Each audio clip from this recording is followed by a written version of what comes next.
Mr. President, ladies and gentlemen, our negotiations have been held in a constructive atmosphere of mutual respect. We have very thorough negotiations that were quite useful. I would like to thank once again my American counterpart for the proposal to travel out here to Alaska. It only makes sense that we've met here because our countries, though separated by the oceans, are close neighbors. So when we've met, when I came out of the plane and I've said, "Good afternoon, dear neighbor. Very good to see you. In good health and to see you alive." I think that is very neighborly. And I think that's some kind words that we can say to each other. We're separated by the Strait of Bering, though there are 2 islands only between the Russian island and the U.S. island. They're only 4 kilometers apart. We're close neighbors, and it's a fact. It's also important that Alaska has to do with our common heritage, common history between Russia and the U.S., and many positive events have to do with that territory. Still, there is tremendous cultural heritage back from the Russian America. For example, Orthodox churches and a lot of more than 700 geographical names of Russian origin. During the Second World War, it was here in Alaska that was the origin of the legendary air bridge for the supply of military aircraft and other equipment under the Lend-Lease program. It was a dangerous and treacherous route over the vast emptiness of ice. However, the pilots of both countries did everything to bring closer the victory. They risked their lives and they gave it all for the common victory. I was just in the city of Magadan in Russia, and there is a memorial there dedicated to the Russian and the U.S. pilots. And there are 2 flags, the U.S. flag and the Russian flag. And I know that here as well there is such a memorial. There is a military burial place several kilometers away from here. The Soviet pilots are buried there who died during that dangerous mission. We're thankful to the citizens and the government of the U.S. for carefully taking care of their memory. I think that's very worthy and noble. We'll always remember other historical examples when our countries defeated common enemies together in the spirit of battle camaraderie and allyship that supported each other and facilitated each other. I'm sure that this heritage will help us rebuild and foster mutually beneficial and equal ties at this new stage, even during the hardest conditions.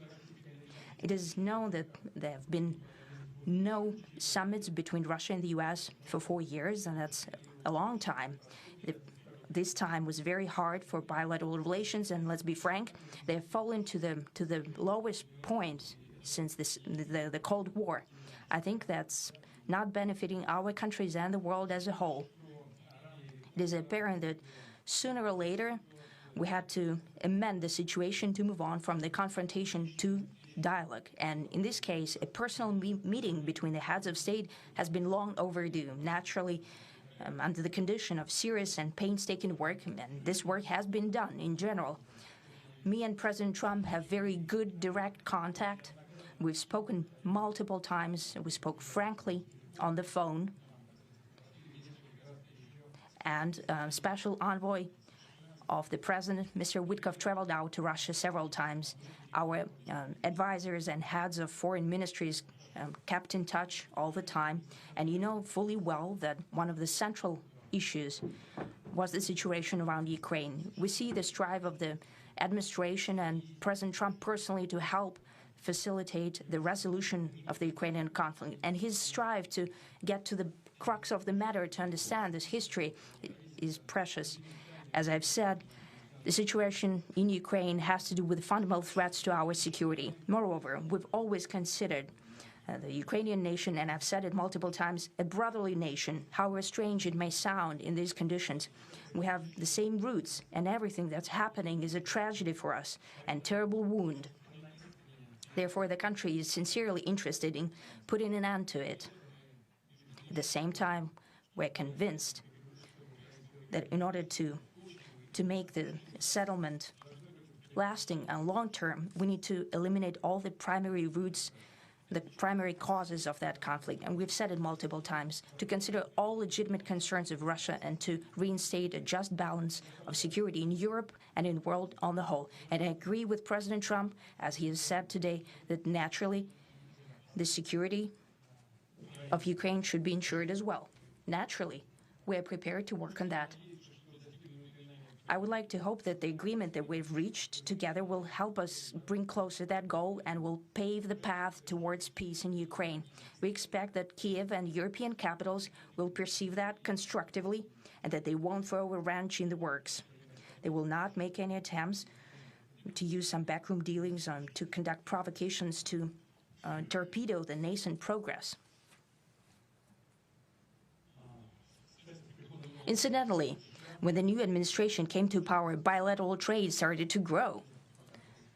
It's still very symbolic. Still, we have a growth of 20%. As I've said, we have a lot of dimensions for joint work. It is clear that the U.S. and Russian investment and business cooperation has tremendous potential. Russia and the U.S. can offer each other so much in trade, digital, high-tech, and in space exploration. We see that Arctic cooperation is also very possible, and our international context, for example, between the Far East of Russia and the West Coast of the U.S. Overall, it's very important for our countries to turn the page, to go back to cooperation. It is symbolic that not far away from here, at the border between Russia and the U.S., there was a so-called international date line. I think you can step over, literally, from yesterday into tomorrow. And I hope we'll succeed in that, in political sphere. I would like to thank President Trump for our joint work, for the well-wishing and trustworthy tone of our conversation. It's important that both sides are result-oriented, and we see that the President of the U.S. has a very clear idea of what he would like to achieve. He sincerely cares about prosperity of his nation. Still, he understands that Russia has its own national interests. I expect that today's agreements will be the starting point, not only for the solution of the Ukrainian issue, but also will help us bring back business-like and pragmatic relations between Russia and the U.S. And in the end, I would like to add one more thing. I'd like to remind you that in 2022, during the last contact with the previous administration, I tried to convince my previous American colleague that the situation should not be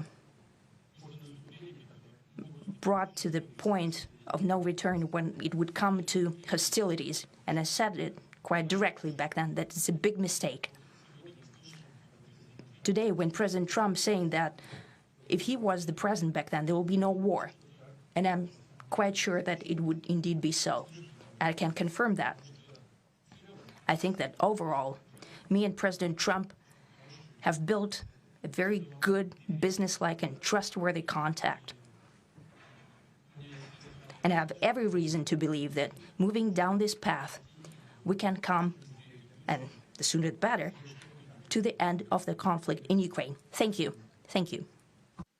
Well, thank you very much, Mr. President. That was very profound. And I will say that I believe we had a very productive meeting. There were many, many points that we agreed on, most of them, I would say, a couple of big ones that we haven't quite gotten there, but we've made some headway.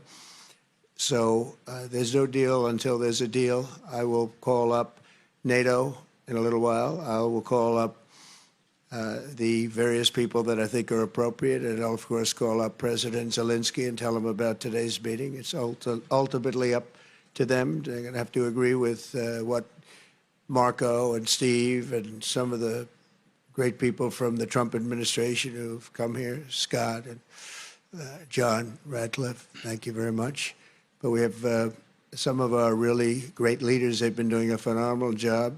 We also have some tremendous Russian business representatives here, and I think, you know, everybody wants to deal with us. We've become the hottest country anywhere in the world in a very short period of time, and we look forward to that. We look forward to dealing. We're going to try and get this over with. We really made some great progress today. I've always had a fantastic relationship with President Putin, with Vladimir. We had many tough meetings, good meetings. We were interfered with by the Russia hoax. That made it a little bit tougher to deal with, but he understood it.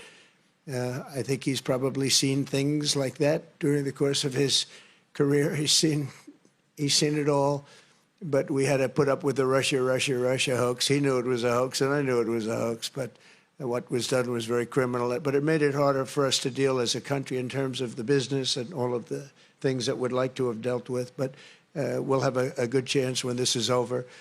So just to put it very quickly, I'm going to start making a few phone calls and tell them what happened.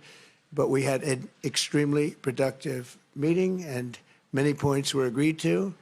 There are just a very few that are left. Some are not that significant. One is probably the most significant, but we have a very good chance of getting there. We didn't get there, but we have a very good chance of getting there. I would like to thank President Putin and his entire team, who I know in many cases, other than that, whose faces I get to see all the time in the newspapers.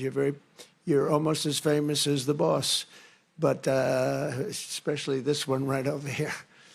But we had some good meetings over the years, right? Good, productive meetings over the years, and we hope to have that in the future. But let's do the most productive one right now. We're going to stop really 5, 6, 7,000, thousands of people a week from being killed, and President Putin wants to see that as much as I do. So, again, Mr. President, I'd like to thank you very much, and we'll speak to you very soon and probably see you again very soon. Thank you very much, Vladimir. Next time in Moscow. Oh, that's an interesting one. I don't know. I'll get a little heat on that one, but I could see it possibly happening. Thank you very much, Vladimir. And thank you all. Thank you. Thank you. Thank you so much.